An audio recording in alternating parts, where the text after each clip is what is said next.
So one of the things that we have learned about SAM, the SAM piece of the SHANK3 gene, is I've quoted here from an article that was published 4 years ago in Science Magazine, is that it turns out this part of SHANK3 tends to bond to itself in a very specific way to form large sheets of material, and we think that, and that's one of the things that's at work inside the neuron in our body. So it's used to form a two-dimensional sheet, a lot like an Afghan. So I've got a picture of an Afghan rug up here.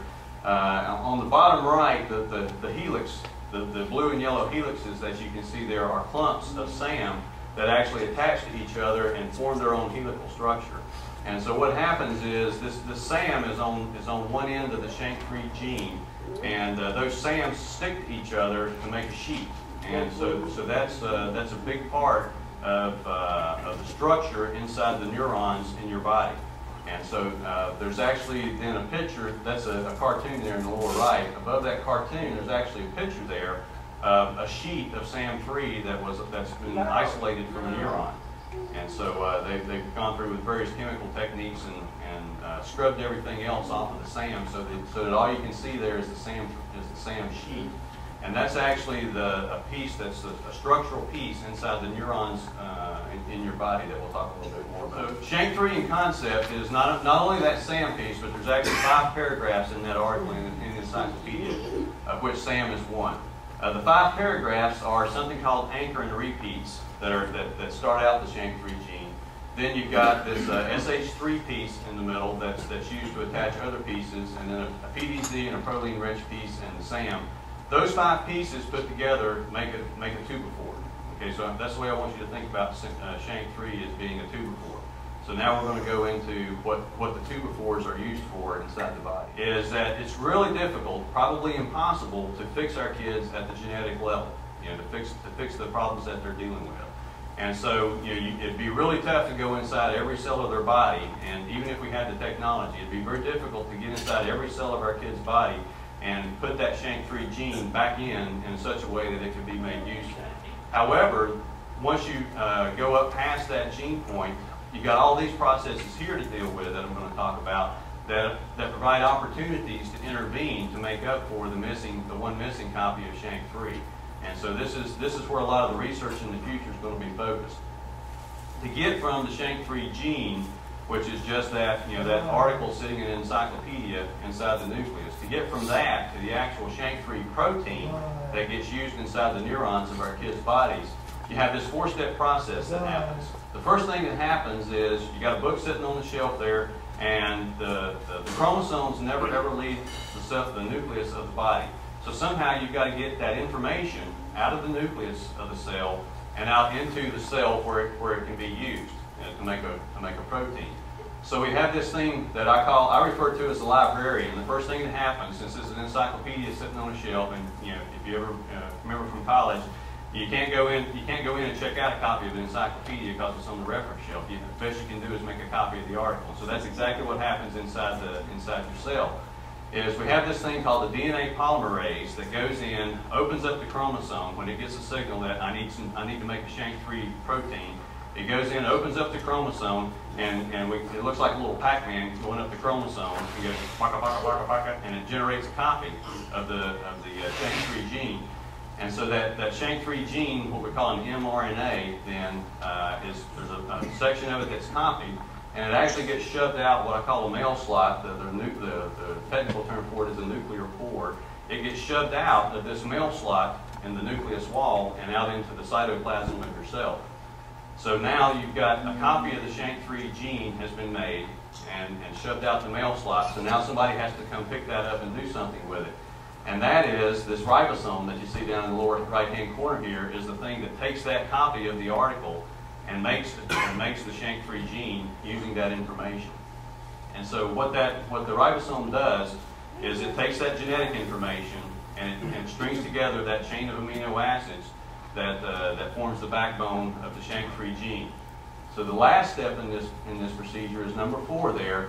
Starting out on the left-hand side, you have this, what I call a string of yarn, this string of amino acids that's just one very long molecule. It's just one molecule thick. That's not very useful for anything. It literally looks like a string of yarn at the microscopic scale. There's a piece of magic that happens here where that string of yarn, due to the way that it's molecularly structured, that piece of yarn starts folding in on itself and becoming a more compact structure, and that's called protein folding. And so you end up going through this process here at the bottom of the sheet where this long string of yarn folds itself into a more compact and solid structure that is what we call our tubophore. That is the shank-free protein that our cells need, that our neurons need in particular, in order to make synapse. This chart here speaks to the question, where is shank-free made in the human body? This is a graph of all the places that we currently know where shank-free tubophores, if you will, are found within the body.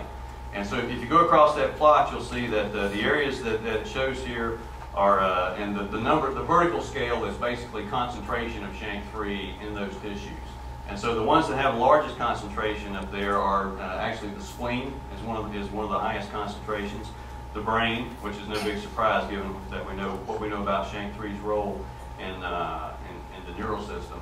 The heart is one, and that's that one of our concerns is we don't know what does shank-free do in the heart, and nobody really knows, and so forth down the line. So and I will tell you that the code on this is that the colors on the 3 dots along the bottom are whether or not anybody's ever tested it before. And so a lot of the areas where you don't see any information on shank-free is because we just don't know.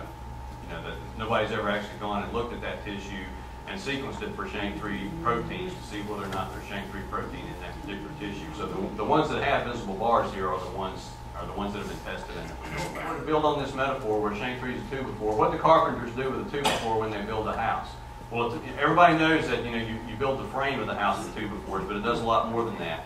If you've ever seen a house being built, you know that tubophores are a very versatile building material that's used to build a house frame. But if you look closely, you'll see that they're used for several other things, and I've got 4 examples here. You use tubophores to attach the whole frame of the house to the foundation in order to hold the house in place.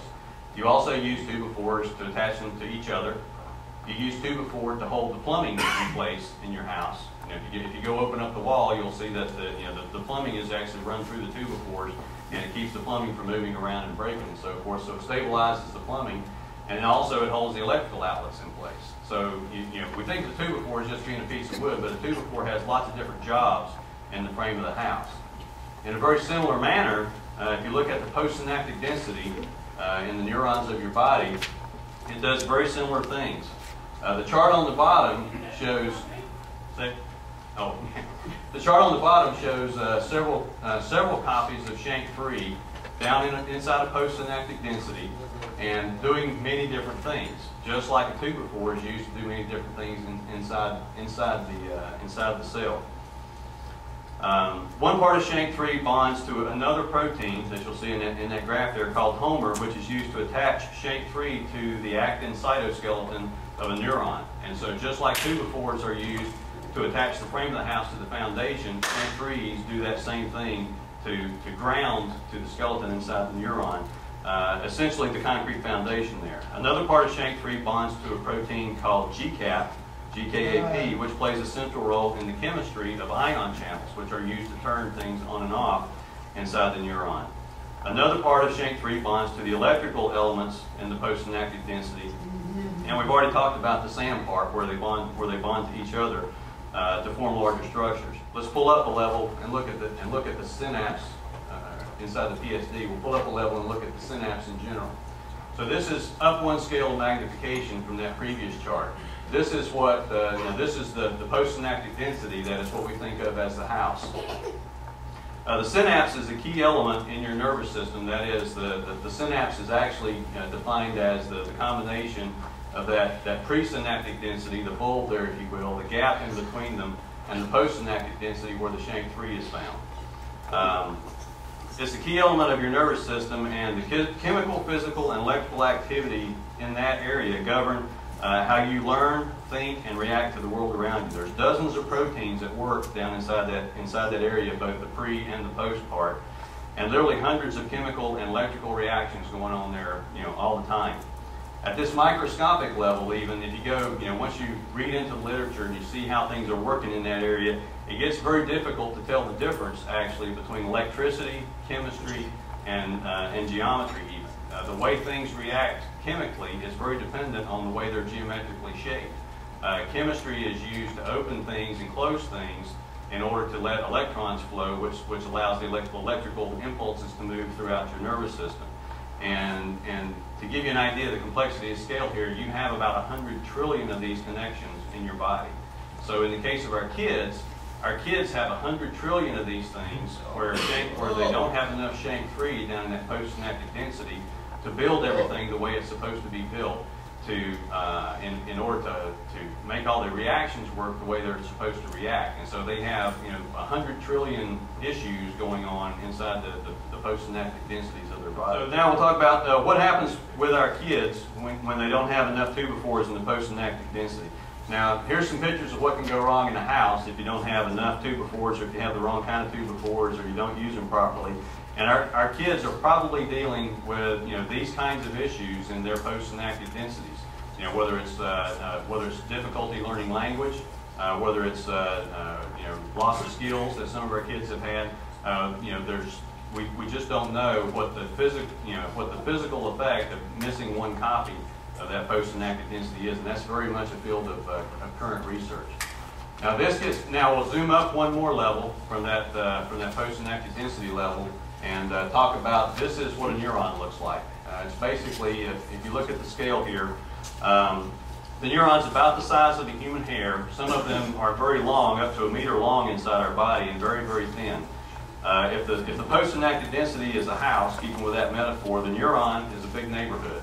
And so and actually, if you look at it, it's kind of funny that I got a picture of a cluster neighborhood here that actually kind of resembles a neuron. Each of these neurons can have up to 1,000 synapses in it, through which it talks to all the other neurons in your body to make you talk, sing, dance, enjoy the cup of coffee that you're having, and experience your first kiss and so forth. Now, and this is all done through chemical and electrical activity.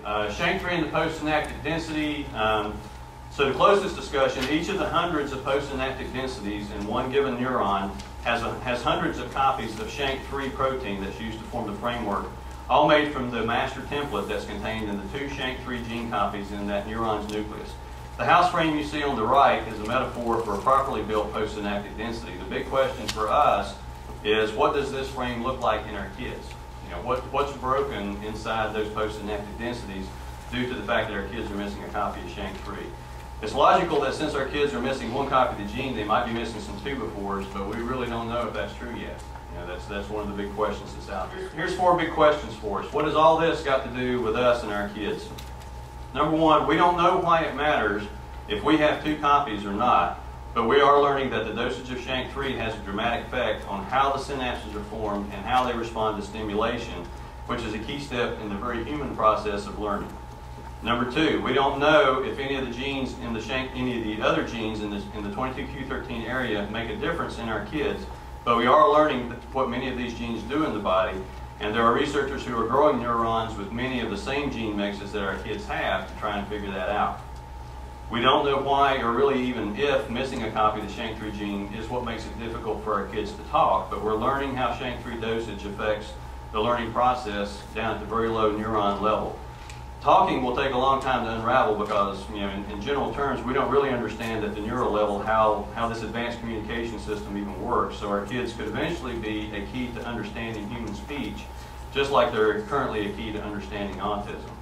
And lastly, we don't know all the different ways that shank 3 is used in our body, but we're learning that it also plays a role in several different places. So the motivational part: how are we going to find this? How are we going to find out the answer to all these questions? You're going to hear a lot tomorrow about these 3 topics. The knockout mouse, which is our super mouse on the back here. The knockout mouse, which is a very key tool in learning a lot of these answers. Creating mice that have the same issues that our kids do. Induced pluripotent stem cells. That there's studies going on that have actually taken cell samples from our kids who have the whole 22q13 deletion, not just the shank 3 part, that they're trying to induce those into stem cells and grow them into neural cells. And then very much the registry and repository that you're going to be hearing a lot about over the coming year. Our research support committee is working very hard to establish a very disciplined registry process, useful tool for researchers, so that they can go out and hunt down the answer to a lot of these questions.